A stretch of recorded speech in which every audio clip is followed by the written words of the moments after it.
This is the Khoodeelaar television channel, part A of the Baby Angel Geronimo Manifesto editions. Khoodeelaar television channel, part A, timed at 0800 GMT, London, UK within quotation marks, Tuesday, 25th of June 2024. The picture of Julian Assange, published by BBC Online so far, boarding an aeroplane, presumably at the Stansted Airport in Essex, which is the flight that will by now has taken him out of the United Kingdom, is the symbol of freedom that he has deserved for more than 10 years and has been denied. I don't believe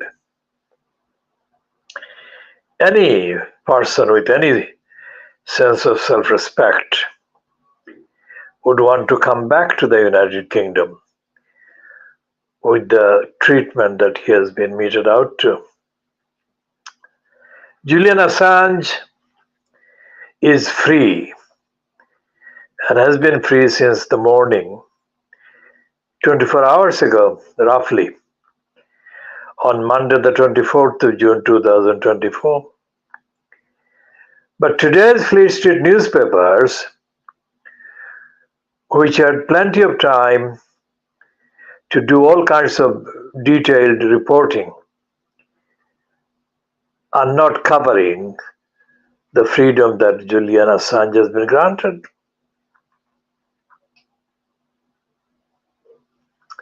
Rather, the freedom that Julian Assange has achieved.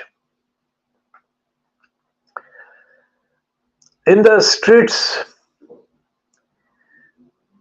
of London, some streets have got the slogan, "Free Julian Assange" on the walls. In one street, I tested all manners of faculties of 3 children going to school. These are not primary school children. These are children going to secondary school somewhere in London. As they were passing the slogan, I said, "Excuse me, do you want to spend a moment and become part of a history?" Then I told them about the name and the fact that Assange had been given freedom yesterday. These 3 children, all of the same background, probably same family, walked on, and the tallest one, who by that definition would probably be the oldest one, muttered something to the other 2 about me as I was still looking at them. And I don't believe that what he muttered would have been complimentary. Now, the ignorance of these 3 children is not confined to them. The ignorance is being spread right across the population by the so-called media.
excuse the ignorance about his release yesterday, and the ignorance about it all could have been understandable. But it has been running for more than 10 years. And the newspapers that I have got near me, in front of me, but the Times doesn't have it. The Sun doesn't have it. Even the pretentious I newspaper doesn't have it. The I newspaper does have two-page spread, which features in a montage a recent picture of Nigel Nasty Farage and an earlier picture of the congenital liar Boris Johnson. Now, when the I newspaper ran a story, front page story, Boris blames the EU for war in Ukraine. The price of the I newspaper was 40 pence, and today's I newspaper is 90 pence. So it was 50 pence cheaper. And this item, reform voters could return to Tories over Russia comments. Well, the reform voters should actually return for the Nazi Hitler approving comments as well. Because what Farage is saying this week, effectively he was saying the same thing about Hitler being right as well last week.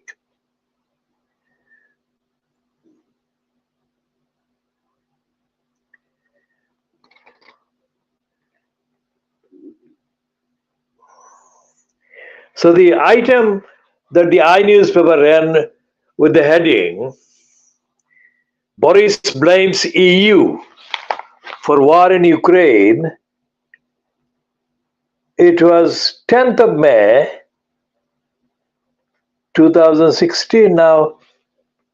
War in Ukraine, 10th of May 2016 doesn't ring the bell at all, because the war in Ukraine didn't start until much later.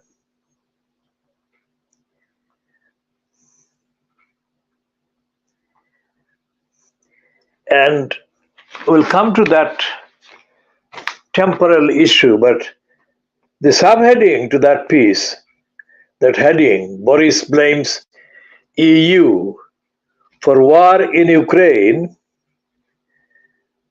the description underneath is former mayor is called a Putin apologist after challenging Brussels expansionism.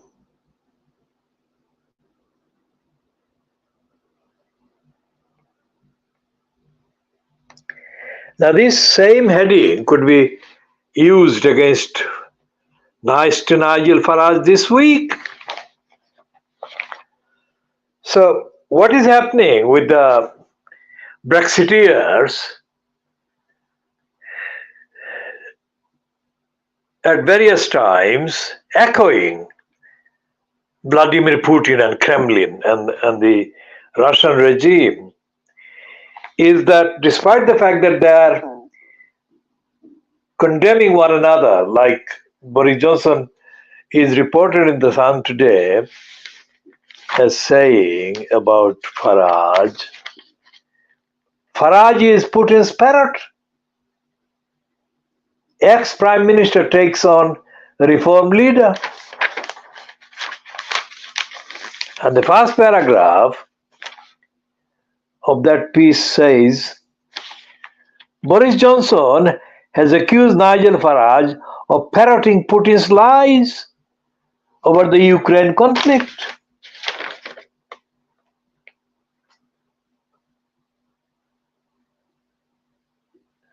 And this piece is bylined to Brian Sabey, S-A-B-E-Y.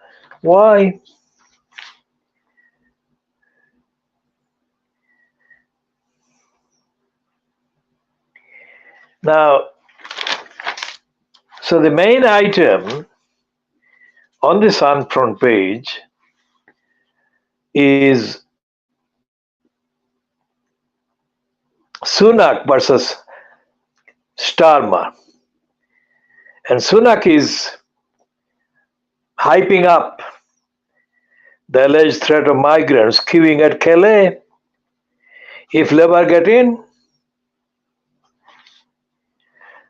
Now, Sunak, as we have mentioned before in previous editions, is a descendant of a resident in the Gujranwala area, where his great-grandfather lived and where the address of that house has been unearthed and published excessively on the social media, on the internet. So he is a descendant of the Gujranwala population that was targeted by the massacreist British, India-born British imperialist criminal Dyer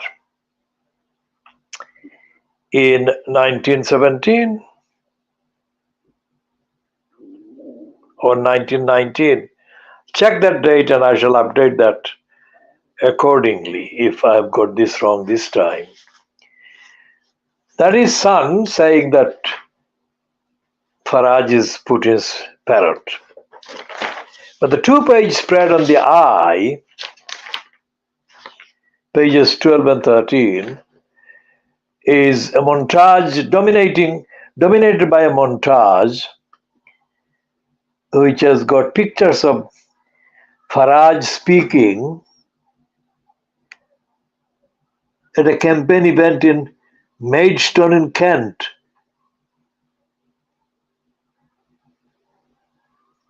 And the picture of Johnson, of course, is on the front page of the I newspaper. And I have to read that again, the date.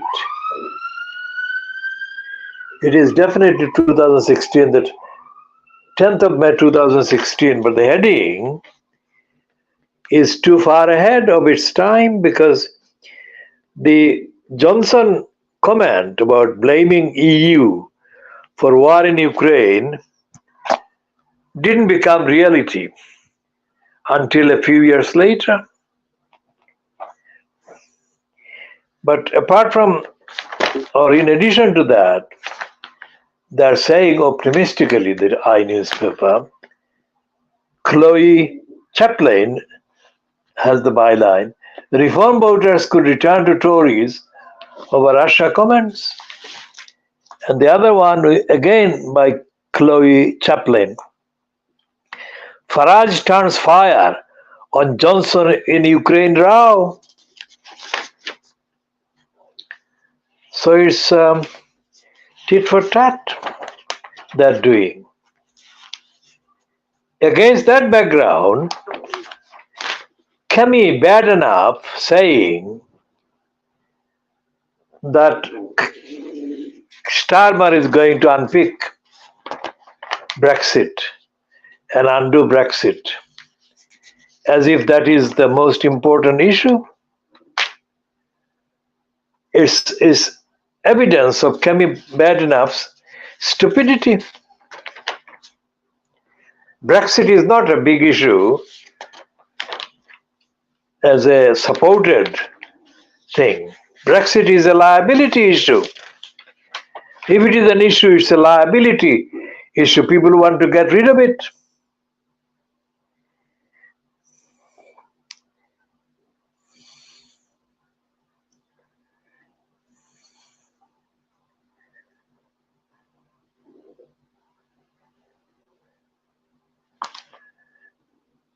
And Kate McCann is doing a plug on Taylor Swift, saying that she has got a lesson for politicians on being their true selves. Quite what she means by that, I'm not going to comment on now, but suffice to say that the overhyping of Taylor Swift is completely out of order, and the secret will be known sooner than later. Taylor Swift is being peddled and promoted as part of a nothing to do with the music agenda. Now, Mark Wallace, in my view, has got the piece headed "From Farage to Trump, Giants of the Right are Abandoning Patriotism." For a start, Farage is not a fucking giant, nor is Trump. These are germs, like virus. Viruses of the right. That should be the phrase, not giants. That shows Mark Wallace an idiot, and the editors of the I newspaper as equal idiots.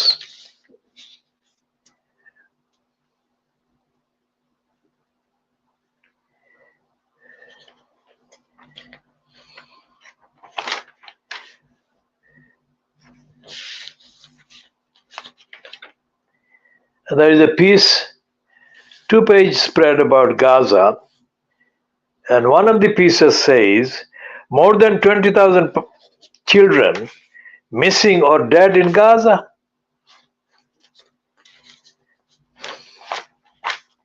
So there is nothing about Julian Assange, and the Daily Mail's main front page is obsessed. Holly Willoughby fan plotted to rape and murder her. And the Holly Willoughby plot is also featured in the podcast.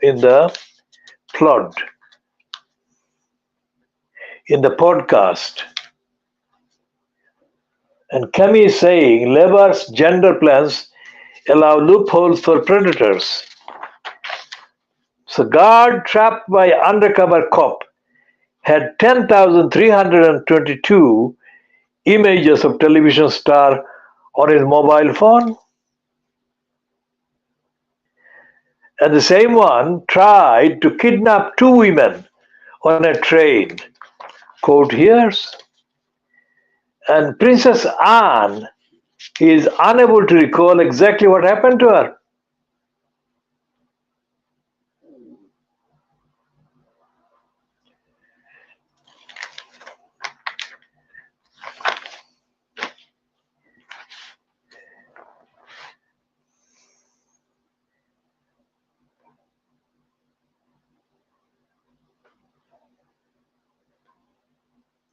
Starmer squirms as voters grill him for backing Corbyn.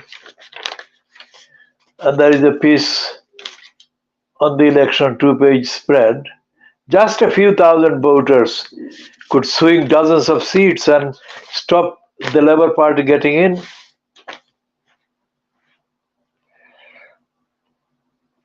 And David Churchill, chief political correspondent, writes in the Daily Mail, "Stop cuddling up to the Kremlin. Ex-NATO head tells leader of reform." And there is an Andrew Neil commentary saying, "Those who see Farage as a return to the proper conservative values of Thatcher and Reagan couldn't be more wrong, as his shameful peddling of Putin's lies proves."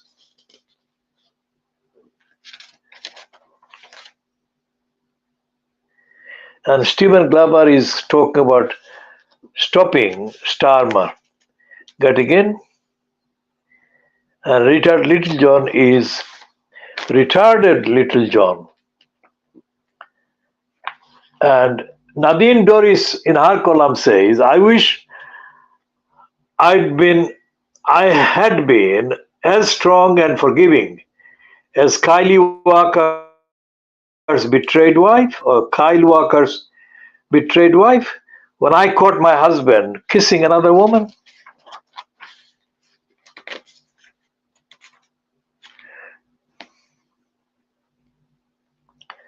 And the baby killer let be accused of looking for grief in online searches. 10 puzzling questions about the British teenager J. Slater, who's vanished into thin air on Tenerife.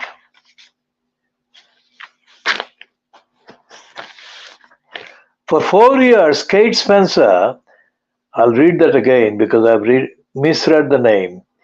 For 4 years, Kate Spicer went cold turkey on anti-aging injections with the wrinkles to prove it. Then last month she fell off the wagon, leaving her wrecked with regret and shame.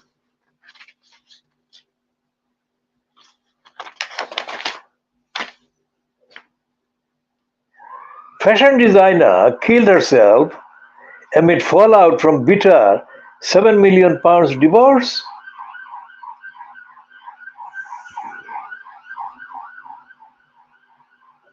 And they got a piece about £10 billion Duke of Westminster, top of the Tatler's power list. But how did Labour's Lamy make number 2?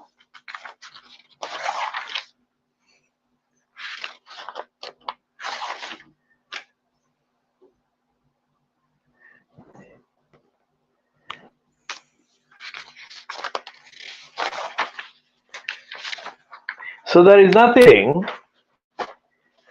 about Julian Assange in the 4 newspapers that I've got in front of me, and I doubt there is any difference in the other papers.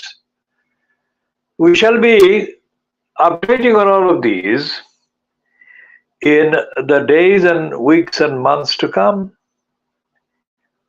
This is a video of the broadcast just over 24 minutes and ending at 8:14 hours GMT on Tuesday, the 25th of June 2024.